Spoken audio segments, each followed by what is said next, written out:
অভিনয়ের মাধ্যমে কোটি দর্শকদের হৃদয়ে জায়গা করে নেয়া জনপ্রিয় অভিনেতা জিয়াউল ফারুক অপূর্ব এবার গানে মুগ্ধ করলেন নিউ ইয়র্ক প্রবাসীদের। গানের প্রতি ভালোবাসা ও আবেগকে গুরুত্ব দিয়ে ৮ আগস্ট স্থানীয় সময় রাতে জ্যামাইকা পারফর্মিং আর্টস সেন্টারে আয়োজিত হয় একক কনসার্ট অপূর্ব লাইভ মিউজিক্যাল নাইট, যেখানে ৪ শতাধিক দর্শক ২ ঘণ্টাব্যাপী অপূর্বর একক সঙ্গীত সন্ধ্যা উপভোগ করেন। সংশ্লিষ্টদের কাছ থেকে জানা যায়, ওই কনসার্টের টিকিটের মূল্য ছিল $১০০ এবং $৩০০, যা বাংলাদেশি মুদ্রায় পরিমাণে ১২,৩০০ টাকা এবং ৩৭,০০০ টাকা। সোয়ান গ্রুপের একটি পণ্য। হাউসফুল এই কনসার্টটি এতটাই জমজমাট ছিল যে টিকিট না পেয়ে অনেকে হতাশ হয়েছেন।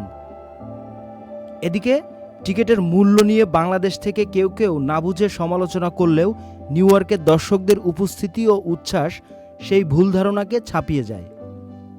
কনসার্টে আগত দর্শকদের ভালোবাসা ও প্রাপ্য সম্মানে অভিভূত হয়ে রোববার অপূর্ব তার ইনস্টাগ্রামে লিখেছেন, নিউ ইয়র্ক, তুমি আমার হৃদয় জয় করে নিয়েছ। গত রাতটা ছিল স্বপ্ন পূরণের মতো।